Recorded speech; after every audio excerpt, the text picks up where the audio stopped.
Hello, I'm NitroJen and welcome to this video on the Bernoulli Effect. In this video we're going to do some activities that you can try at home, including the wind bag or Bernoulli tube, a fire breathing dragon, a cup flyer, a paper ring flyer and a couple of other paper fire makes too.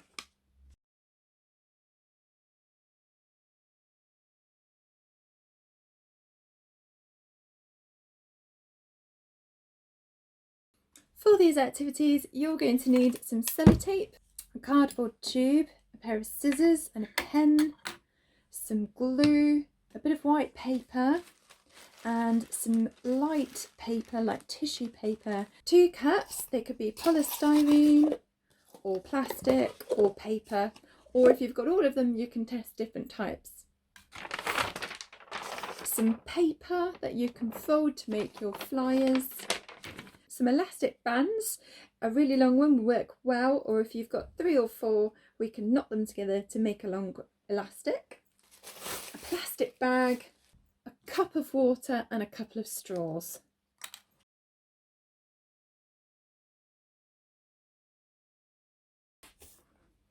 Blowing a balloon is really easy. It only takes a few breaths of air and it's full. Even a larger balloon like this one only takes a few breaths of air. But how many breaths of air is it going to take me to fill a 7-foot long mega balloon? I could be here quite a while. If only there was a way that science could help. Well, there is a way. We need to use the Bernoulli effect. If I tried to fill this balloon with the air from my lungs and blow into the ends of the tube,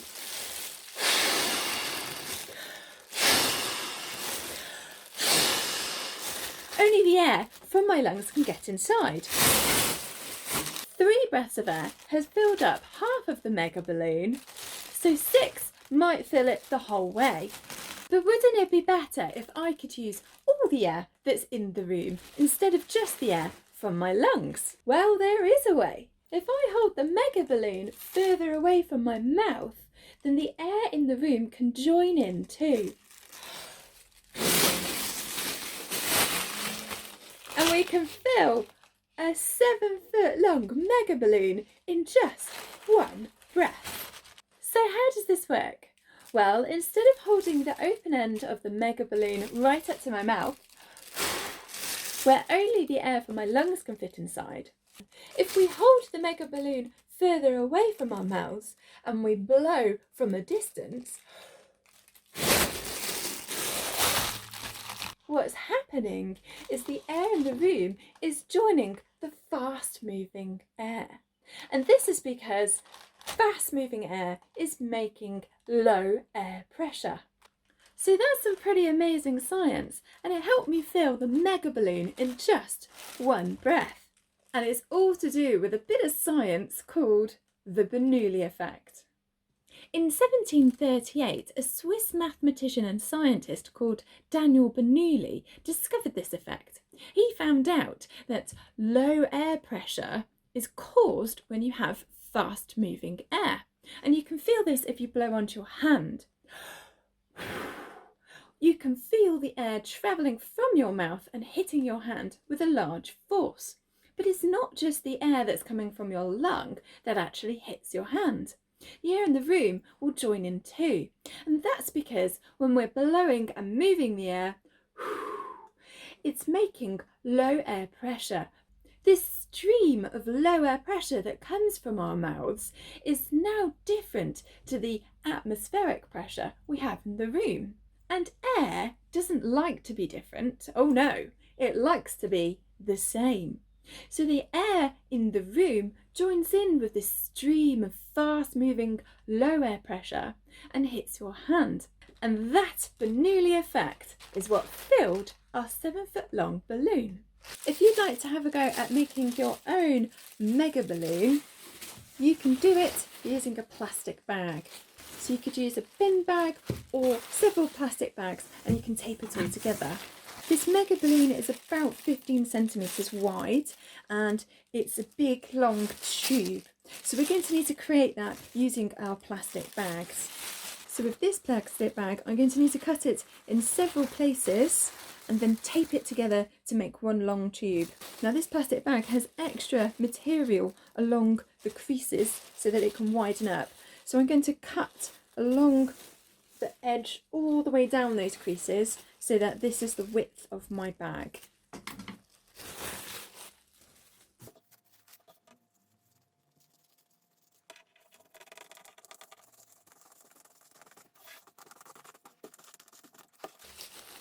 The other half of the bag can get put away. If I unfold the bag, we'll notice that it's joint in the middle here and there will be no way for the air to get through. So we're going to want to just cut that end off. And that will allow us to open up both parts of the bag and stick them together. So now I've got two long rectangles from the plastic bag and I'm just going to overlap them on the crease and stick them down the middle to make one long tube.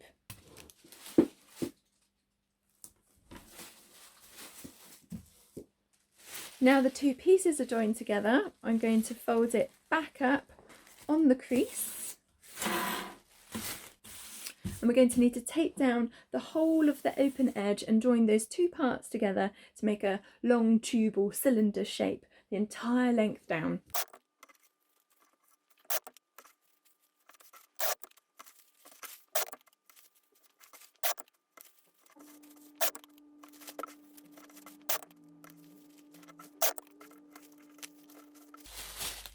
So now I've taped down the whole of that edge, I should have a long cylinder tube shape. And this is about 4 foot long. So if I wanted to, I could use the other half of the bag and do the same thing and attach it to make a 12 foot long balloon. Now at one end of the tube, we're going to need to put a knot in it to hold all the air. And then we can have a go at blowing it up and make sure there's no leaks.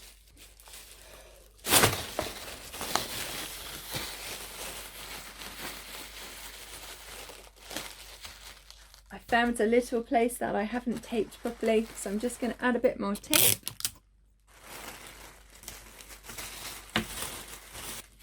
And just check that there's no holes along the length of your tube. And then you can decorate it, so you can try this experiment with your family at home. I'm going to use a cup and draw around the cup to make a circle. And then I'm going to use my hand as a measurement to make them even distances apart, all the way along the length of the tube.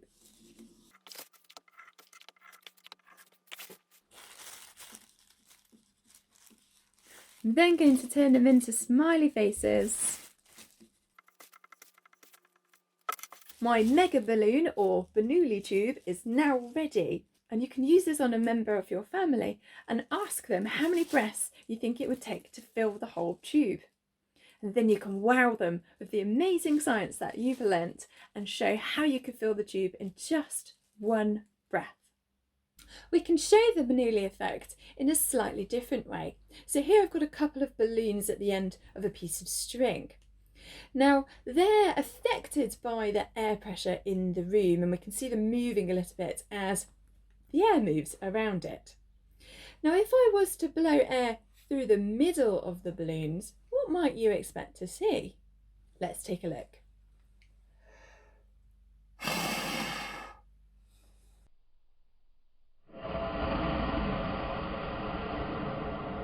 Interestingly, we saw the balloons moving towards each other, and this is all to do with that fast moving air creating low air pressure. As I blow through the tube, this low air pressure that's going through the balloons is different from the air pressure on the other side of the balloons, and this difference in air pressure causes the movement, pulling the balloons towards each other. Another way we can see the Bernoulli effect is with a candle. If we take a candle, we can blow it out very easily. But if we put a piece of card in front of the candle, it blocks that fast moving air and the flame stays lit. There's just no way my air is going to get over and around this piece of card. It's blocking the fast moving air. But if I take a curved surface like this tube and place that in front of the flame, a different effect can be seen. The flame gets extinguished. And this all happens using the Bernoulli effect. When I blow fast moving air straight onto this piece of card, it immediately gets stopped and blocked, and then it goes out towards the side and travels straight round. And the air won't catch up until a reasonable distance in front of the piece of cardboard. But with a curved surface, when I'm blowing onto the tube, the air travels around it and it meets up round the other side, and this fast moving air is creating this low air pressure behind the tube so that we can blow it out. Even a larger, wider tube will have the same effect. If you have a tube just like the one we've used to blow the candle out or to blow the balloons, then you could make a fire-breathing dragon like this one. And this shows the Bernoulli effect in a more visual way. First of all, we're going to wrap the cardboard tube in green so that it's a nice dragon shade of colour. So I'm just going to put glue all over the roll, and I'm going to roll up my cardboard tube, pop a little bit of glue on the last edge.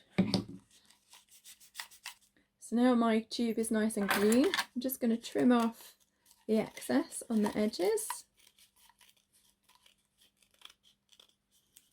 and at this end, instead of trimming it, I'm just going to put glue on the edge. And I'm going to tuck it inside, and that's going to be the end you can see. Next, I'm going to create some nostrils for our dragon. So I'm just going to take a bit of light green tissue paper and scrunch it up into a little ball. And the same with another piece. And then I'm just going to glue those near the front to the sides.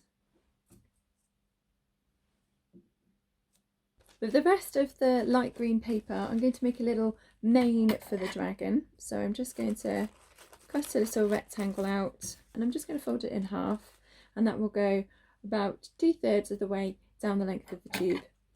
And I'm going to cut some triangle shapes to make it nice and spiky. Now I'm just going to put a crease in at the bottom so that I've got an edge to stick it down with. Now we need to give our dragon some eyes. So I'm going to take a white piece of paper, and I'm actually going to use the lid from the glue stick to draw around to make my eyes nice and round. And I'm going to use 4 circles. So if I just draw 2 circles, I can fold the paper in half, and then I can cut out, and there'll be 4 circles at the end. So now I've got my 4 circles. So I'm going to take 2 of the circles, and I'm going to draw some pupils onto the eyes. And then I'm going to take a cocktail stick, and I'm going to snap the cocktail stick in half. We're going to use the pointy end to push it into the tube, and then the other end we're going to sandwich between these 2 pieces of paper. So one side is blank and the other side's got the pupil on for the eye. So I'm going to glue one side of the paper, put the cocktail stick in the middle and the eye over the top. And then we're going to push the eyes into the cardboard tube. Wrong way. Now we've made the dragon's face, let's give him some fire to breathe.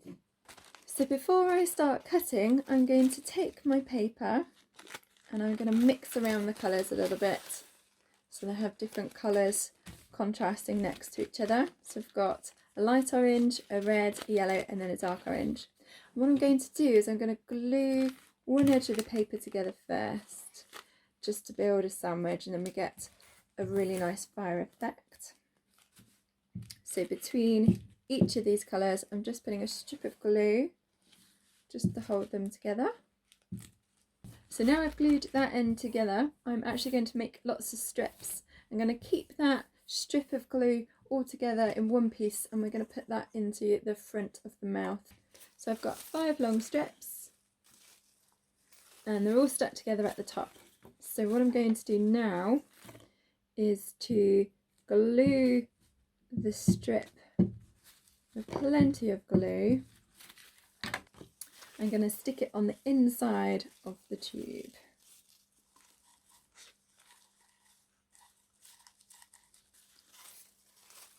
And now I have a fire-breathing dragon. We can even see the Bernoulli effect using some water and straws. So we've got a glass of water and I've put a straw all the way in the water and it's just above the surface. So I'm going to use one hand to hold the straw still and I'm going to take another straw and I'm going to blow straight across the top of the straw at right angles and have a look what happens.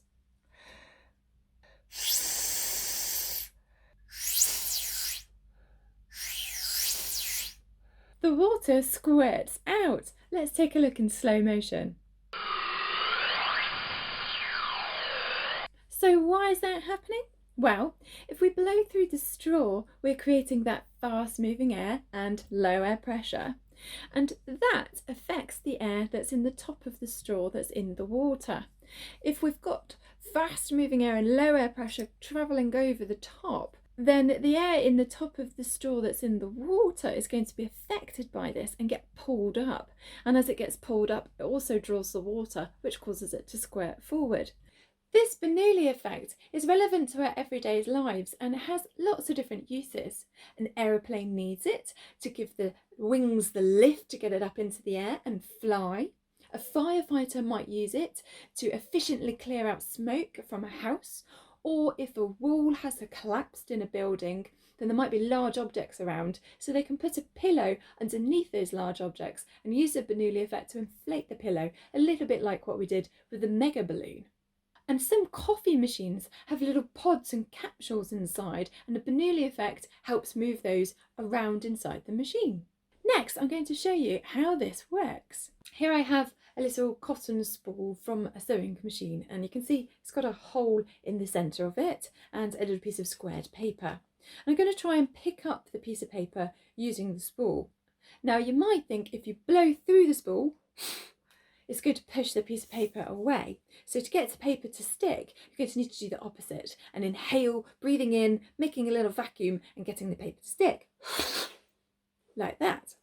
But in fact, if we blow down through the spool and it's close enough to the piece of paper, the Bernoulli effect will mean that it will pull up the paper and cause it to stick.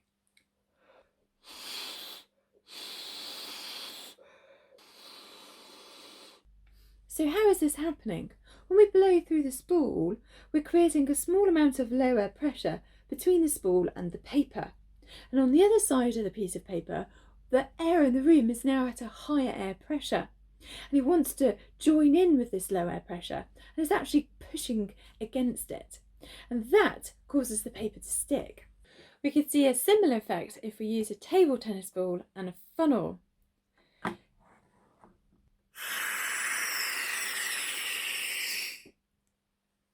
And interestingly, it lifts the ball up. And this is what's happening inside of those coffee machines with the pods. A really interesting effect.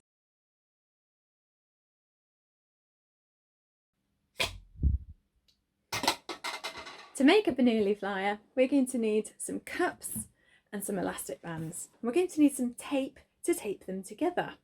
Now we only need 2 cups and they could be polystyrene, plastic or paper.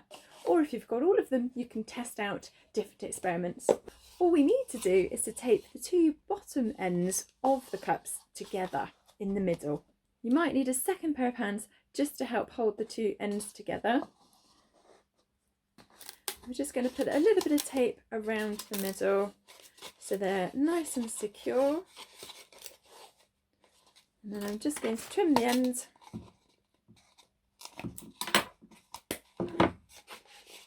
And there it is. And you can make it from polystyrene, plastic or paper. Once you've got your cup flyer ready, we're going to take some elastic bands and thread them together to make one long one. So 3 usually works quite well.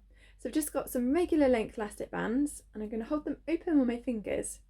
And I'm just going to add one onto the other one and just secure them together. So to do that, I've got one on the side and one on the other angle. And I'm just going to hold them together and then pull part of the elastic band through from one to the other and pull it tight. Then I can do the same with another elastic band. So we're just taking one part of the elastic band and pulling it through itself to add it on to the end. So now we've got a large elastic band and we can stretch them out on our thumbs. To fly the cup flyer, we're going to hook the elastic bands onto my finger and my thumb. Now it's useful if you're left-handed or right-handed to choose one hand to hold onto the flyer and one hand to hold onto the elastic band. I'm going to use my right hand to hold onto the elastic band, and this is the hand that's going to hold it at all times. And my left hand, I'm going to let the elastic band slip through my finger, and I'm also going to hold the cup flyer. So with my left index finger and my thumb, I'm going to hold onto the middle of the cup flyer, and I'm keeping the other fingers well out the way. I'm just going to stretch out the elastic band and making sure it's just hooked onto my thumb here, and it's easy enough to slip off as soon as I want to let it go. So we're going to stretch it out as far as we can, and that will allow us to put more energy in. And we're going to wrap it round. And it's important when we wrap it round what direction we wrap it. So I'm going to hold it underneath and go over, under and forward, over, under and forward. Now my right hand is a hand that I'm going to hold onto the elastic band. I'm not going to let go. My left hand is the hand that I'm going to let the elastic band slip through my fingers at the same time as letting go of the Bernoulli cup flyer. Are you ready? Here we go. 3, 2, 1.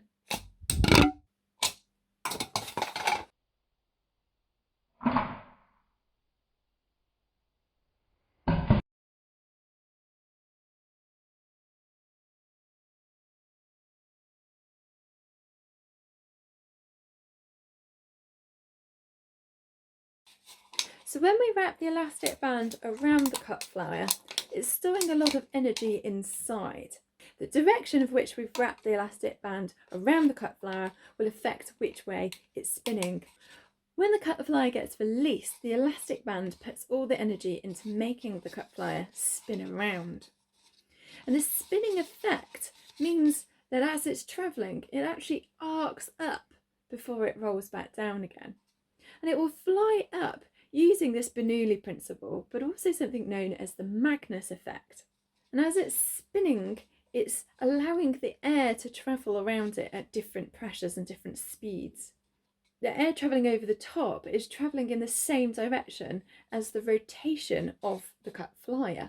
And that means that it's actually making low air pressure and it's picking up speed. So the air is travelling and following round, and that creates enough lift for a little while it's spinning fast enough. And then it reaches its peak and it slows down and it will fall back down with gravity. The same effect is seen in sports with a curve ball. So whether you're kicking a football, hitting it with a tennis racket, or throwing it at someone with a bat, that ball, if it's got enough spin on it, can curve. And this is to do with the Magnus effect, affecting the airflow around the rotation of the ball.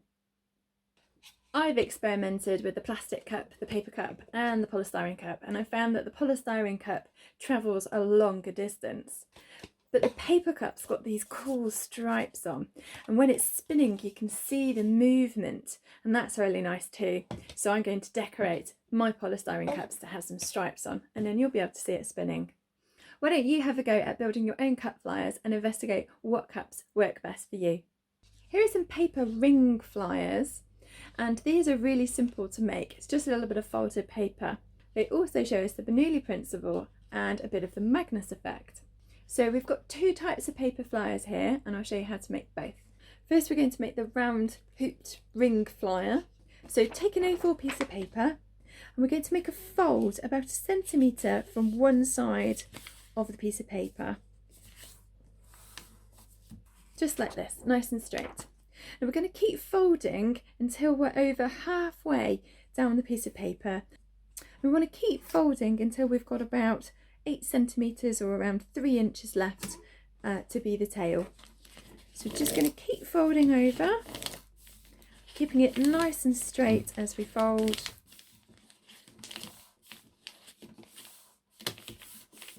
And about like that. We've got a nice reinforced edge here and then a lightweight bit of tail at the bottom. And we're going to need to turn that into a ring circle shape. And that's quite tricky to do to get all the creases in the right places. So I'm going to show you a little trick.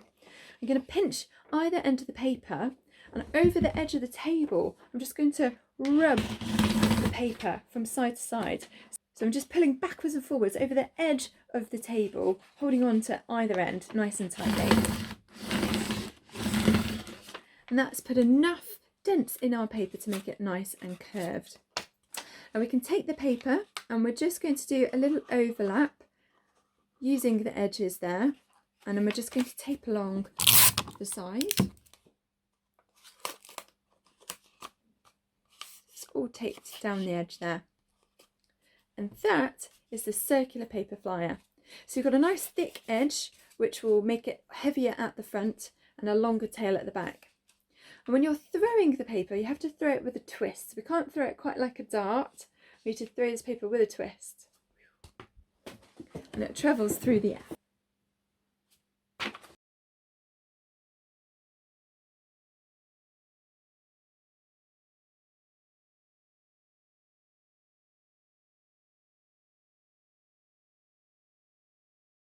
This then uses the Magnus effect because it's spinning and will act on the paper to allow to create that lower pressure. It's very aerodynamic, so it will have that Bernoulli effect happening on the outside parts as well. This shape flyer is a slightly different design and you don't need to spin it. You can just let go of it in the air, and it works quite nicely if you drop it from somewhere reasonably high. So to make this design, we're going to need to take an A4 piece of paper, and we're going to take a corner of the paper just to make a square shape. So we're going to fold it on the diagonal so that this becomes a square and then this becomes a rectangle spare piece of paper. So we're going to fold that rectangle back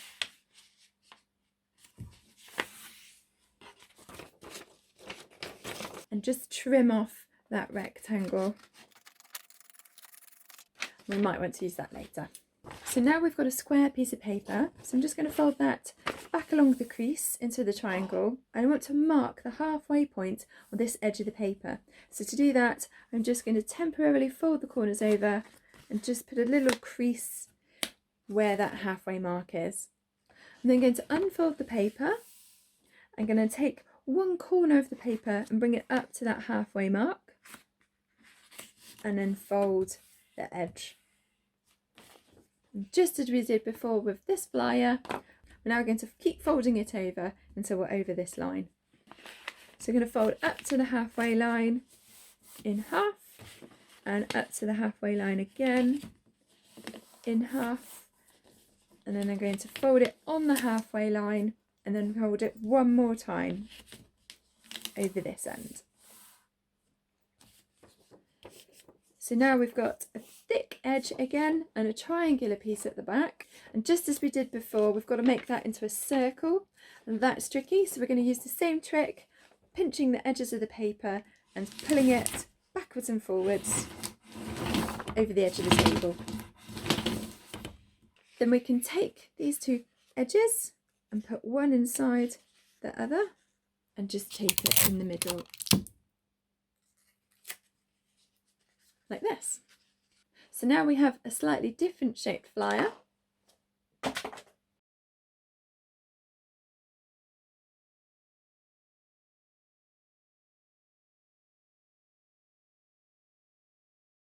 If you wanted to, you can add an extra wing on top, and that will give it a little bit more lift. So if we go back to the rectangle that we cut off, we fold it in half lengthways, and then just cut down that fold line. You have to take one of those strips of paper. We want to know approximately where the centre is. So we don't really want to fold it or crease it there. We just want to mark so we know where it is. So I'm going to pop a piece of tape down the centre line, and then I'm going to stick that to the top. Now when we throw it, it will glide a little bit more on the edges there. With the paper at the top, I found that it just glides, so we don't even need to throw it. We can just let it go.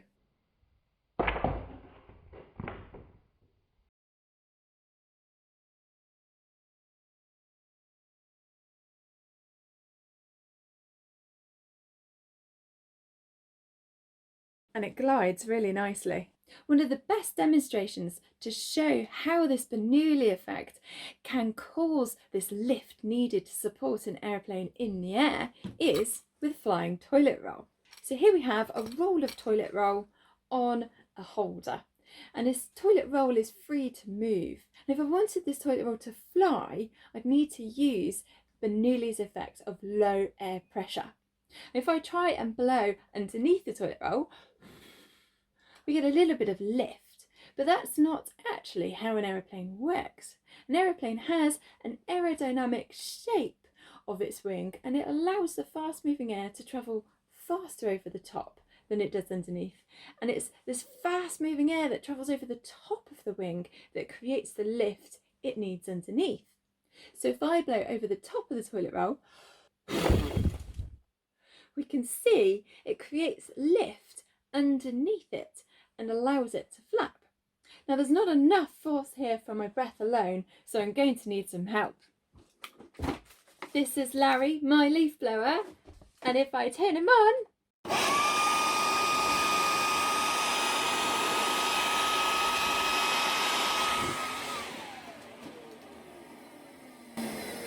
we can make our toilet roll fly. Thank you for joining me in exploring the Bernoulli effect. I hope you've enjoyed today's activities. Don't forget to subscribe to the YouTube channel so you can be informed when the next video is released, and do check out the website for extra activities that you can do at home. See you again.